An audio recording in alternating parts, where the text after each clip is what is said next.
Hi everybody, it's Friday, and instead of being out and about, today we are in and about. So myself and Maria Rini over here, we're going to talk a little bit to you about what's going on in the market, tell you about some tactics and things that sellers should use, buyers should use, how to protect yourself on both sides of it. So hi Maria. Hi Corey. I don't know the last time that we've both been on video at the same time. Usually I'm behind the video. Yes. Talking. And it's so nice to be chatting with you today. It's nice to talk. Yeah. So Maria, from your perspective, tell us a little about what's going on in the market. Yeah. So, everybody is hearing about the bidding wars and the lack of inventory and the super low interest rates, and all of that is absolutely true. It is. As we know, all of it's absolutely true. What some folks don't see are some of the numbers behind this that are driving things. So just to put things in perspective, when the pandemic hit last March, we were at the healthiest real estate market in 13 years. And it has only gotten more intense as the pandemic has stretched on. Absolutely. And as interest rates have dropped even further, right? So right now what we're seeing is, and of course, it's January out there, there's plenty of snow here in North Jersey, and the old habits die hard, right? So everybody thinks spring market, spring market. The reality of what's happening is buyers are buying a house when they can win a bidding war right now. They're not waiting to time it with the school year or moving in over the summer. The only real pause that I've seen personally with the buyers that I've been working with is right during the holiday, in between, like, even not even Thanksgiving, like just around Christmas and New Year. That's really the only time that everybody kind of paused. But then as soon as January 1st started coming around, I started getting calls again, like, hey, we want to get out there. So there's so much pent up energy and frustration from a lot of buyers that weren't able to capitalize last year that's going to permeate into this year. Yeah, and so that's what we're seeing. Now, we don't have crystal balls. I don't know, do you have? There's a crystal one right there, but it doesn't work. But who knows what's coming next? So what we've seen is prices increase over the past year, or in general. I'm gonna qualify that. So in Bergen County, for example, there are a couple of places where prices actually dipped, only a tiny bit, but Fort Lee overall is down a point from 2019. Very densely populated place, a lot of high-rise. A lot of condos, a lot of co-ops. Exactly. And then you've got towns on the other end of the spectrum that have increased 7-8%, Dumont, Oradell, over the year. Now, that they anticipate that trend will continue, so prices will continue to creep up. Interest rates may or may not creep up just a little, and some of that may depend on how big a stimulus package comes next. Which would, the bigger the package, the more rates may increase. But with a slight increase in rates and a little uptick in prices, more buyers are going to be forced out of the market. So just that little bit of... Yeah. Well, I mean, you look at even one of our latest listings at the 2-family in Rochelle Park. Oh. Like the amount of buyers that came out with that, like it was absolutely insane. Yeah, we put a $500,000 2-family home on the market and had 100+ showings in 3 days. I had a couple of those, I remember. Yep. And just a side note. So the number of realtors in the U.S. is at an all-time high. Not a shocker to us, right? Every time that the market kind of has an upswing, we've got an upswing in the number of realtors. We're a very low barrier industry to get into. We have a very high turnover rate, but it's easy to get in, easy to get out too. So some of the madness that you see, the people flocking to see homes, I fear some of that is because realtors aren't qualifying everybody they're showing homes to. They've kind of gotten sloppy. What's your thoughts? So I've dealt with a lot of buyers. It's primarily what I've been doing over the past year, and it does seem like there are people who think they're qualified or know what they want, and then you start showing them homes, you start talking to them, start just building that rapport in the relationship, and they're not there. And it does seem like there's a lot of buyers out there. There's a lot of people that want to get in. I mean, for a lot of the right reasons. Like if you have somebody that was in a condo or in a townhouse or in a co-op that was in the city or in Fort Lee, they don't want to have the potential of being quarantined again in a one-bedroom apartment with nowhere to go. And everybody working from home, kids virtual schooling, like there's just not enough room. They need more. So that's going to continue, to drive that going forward. But it's just been incredible. Right, but I think one of the things, and you'd never be guilty of it, but one of the things that newer realtors don't always recognize is that there is a lot going into your qualifications for a mortgage. Mm-hmm. And just guessing at what you can afford is not the way to go in this market. No, you can't, because you can tell, you can go onto a mortgage website and you can plug in a couple numbers and it'll come back with a mortgage. Say, hey, you're pre-approved for this. Are you pre-qualified? Are you pre-approved? You really have to have somebody that will advocate for you, qualify you correctly, and get you on the right road to be able to continue. And we do have I've got a lot of buyers that have reached out to me that haven't gotten qualified. I'm like, look, I will be more than happy to help you, but we have to take this step first. We have to get pre-approved first, because if something comes up, nobody's waiting around for you. Like it's going to keep rolling, and you need to be prepared. And that's part of my job, is to make sure the buyers are prepared. Yeah. So again, like just to use that house in Rochelle Park as an example, after those 3 days of madness, we had a small stack of offers on the table, and you had to be performing right there and then, or you weren't going to win that house. So, right. And that happens time and time again. So I want to talk a little about what a seller's looking for and what a buyer needs to do, right? Absolutely. So let's start with the whole be prepared, right? The buyer's got to be ready. I think a buyer's got to be well educated. Absolutely. Well, as part of my job and what I tell people that I do is I educate people on the entire process from start to finish. I'm their advocate, and I need to be their advocate, and I have partners who can help get them in the right spot that will be their advocate as well. So getting that pre-approval, getting the pre-qualification done, and educating them on the process so that they know, rather than having to explain to them in the moment why this is happening or what they need to do. We sit down and we talk about that at length beforehand, and then asking questions and asking questions and asking questions.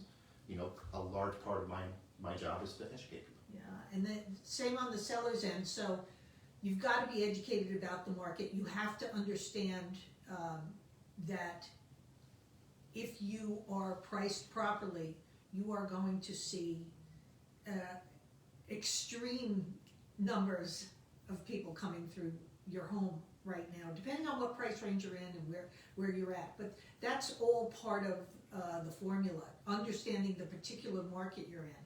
So in Bergen, we've got 70 municipalities. All of them are behaving differently for a bunch of different reasons. And wherever it is you're looking, you need to understand the climate that you're either buying or selling in. And I think that's where the education comes. So the buyers aren't shocked and freaking out because, and you've heard the horror stories. So, I keep losing houses. Well, there are ways to stack the deck so that you can shine as a buyer. So let's talk about what the seller's looking for. As a realtor, as a listing agent, as a buyer's agent, the buyer's commitment to the property is what you really want to see, right? So Absolutely. We know that nothing's insurmountable, and if the buyer's committed enough to the process and the property, we're going to be able to get over whatever barriers are put in our way. Well, yeah, that's part of the education process, is to give them, how we're going to best get them in the right position and then put them in the right place at the right time to be able to get past that one. Yeah, so a couple of things that we see in bidding wars. Sometimes people get a little caught up in the moment and they're bidding way over and way over asking price. So two things we see happen with that from the seller's perspective I'll take right now. Okay. As they go higher, there are buyers that go higher with the intent of clawing back some of those dollars after a home inspection, kind of asking for big credits after they go through a home inspection. How do you guard against something like that? Well, so a lot of offers that we've put in recently and have been talking about, I work with a lot of first-time home buyers. So if they're not familiar with the process or they're not familiar with homes, we still have those inspections in place. But if we don't, or if somebody is handy or has construction background, whatever it may be, we typically will say, hey, inspections, we're not going to come back and make any credits, any sort of repairs, or anything up to a certain amount of money. Anything over that, yeah, we'll have a discussion about it. But let's say the first 1,000, 2,000, 3,000, whatever it may be, you pick a number, whatever you're comfortable with. But it kind of gives the buyers a better shot at it because it puts the sellers at ease that we're gonna come back and nitpick things, right? And like find $50 here, $100 here, $1,000 here. No, okay, you know what? As long as it's up to here, we're fine. We'll take care of it. Yeah, and there's a slight difference there. You see a lot of agents going, we're only going to do an inspection for environmental or structural reasons or safety issues. Almost anything can be respun as a safety issue. You get it. So by putting a floor to the dollar amount of the inspections, the seller knows, hey, most people, hey, my house is in pretty good shape. What are they going to find anyway? Like, unless it's catastrophic and you're going to have to deal with it with any buyer that comes along. Mm-hmm. At least when you've got the floor to the inspections, you know they're not going to nitpick and they're really committed to the process. Absolutely. It means that they're invested in it. They want the home and they're willing to, kind of put that faith in it and put a little more investment into it because they realize it's somebody's house. They've been living there. It's not going to be perfect. No house is perfect. No. As far as I know. Yeah. Maybe yours. That is true. I'm in my living room now. So the other thing that we see a lot of is, more than we like, are issues with appraisal. So appraisal, just for, I don't mean to mansplain this, but if you're getting a mortgage, the bank is going to send the appraiser out. They want to make sure that the home is worth what you are paying for it because it's their dollars on the line. When we price a home, when we get ready to put it on the market, we use the same methodology that a certified appraiser uses. Not as finely tuned, we're not calling ourselves appraisers, but we use that same methodology. We actually study under an appraisal firm and keep our education up so that we can be cutting edge with that kind of thing. You've got to price a home where it's going to sell these days, not above. A lot of people think that it's the right tack to take, overpricing it so that people can negotiate. In this market, they are expecting your home to go at or above asking price. So if you don't price it right where it's going to sell, even by a couple of points, it's just going to sit there. You've got an internet-empowered consumer, and they will wait for it to drop. So although the vast majority of homes, I'd say, are priced properly and go within days, if not the first 2 weeks on the market in this climate, there are a handful of homes that are sitting out there for months. Mm-hmm. So this can still happen, and the margin of error is so small. If you look at, again, this goes back to education, when you're talking about where you're buying a home and what the average list to sales price is, in many areas it's 100%, 102% of asking price, somewhere in there. You don't have that, 90, 95% of asking price. So the buyer is, in a lot of cases, the buyer's better educated than the seller and knows full well what that house is. So it's interesting that you said that because a lot of buyers that I work with right now are first-time home buyers, and they are educated on the process by their parents. And no fault to them, I mean, that's how you learn, you're educated by your parents. But the difference between when their parents bought their house and the market now is completely different. So they, a lot of my buyers look at the list price, like, okay, maybe it'll go under that. And I have to have that conversation over and over to, get the expectation to where it's realistic for what it is. But there are things that you can do. A lot of the appraisals have caught up from what I'm seeing. So over the course of the past year, we've had a lot of homes. People have been paying for homes, and they've been overpaying for what the list price was. we're getting to the point that a lot of the appraisals that I've seen are actually catching up to people paying over from last year, which is good and bad. It means that the banks will finance it, but those prices are going to continue to go higher, like we talked about at the beginning. Yeah. So what I've done for people in the way that I've structured some of my offers is, okay, subject to an appraisal, as long as it's within $10,000 of the amount that we're asking, we'll make up the rest of it. As long as the buyer has the additional funds to do that. Because if there's a difference in the appraisal between what you offer and the appraisal, the bank's not going to make that up. The buyer has to make that up, or there has to be a negotiation. And in this market, I mean, like you said, sellers are doing really well for themselves right now. So most likely they have other offers on the table that say, hey, we'll just waive the appraisal completely, and if there's a difference, we'll pay it. At least we're competitive with that, saying, hey, even if it's just $5,000 or something, to show that good faith and show that we're committed to the process. That's how, that's the last one that I just helped a buyer in New Milford. That's what we did. Yeah. And this is one way when people, there are a lot of cash offers in this market. And so if you're willing to waive that appraisal or at least give latitude, cash offers will often come in lower than somebody who's financing the property. So if you can put yourself on a level playing field with somebody or even above them because they're offering less, there's less risk for the seller, and so they're more likely to take a good hard look at your offer. So again, with offers, the highest number isn't always the best. It really depends on those other terms that go along with the offer. And it's all part of the education process with the buyer. One last, I was going to say trick, but tactic. We don't use tricks for you. We don't I'll use say tricks. it's a tactic.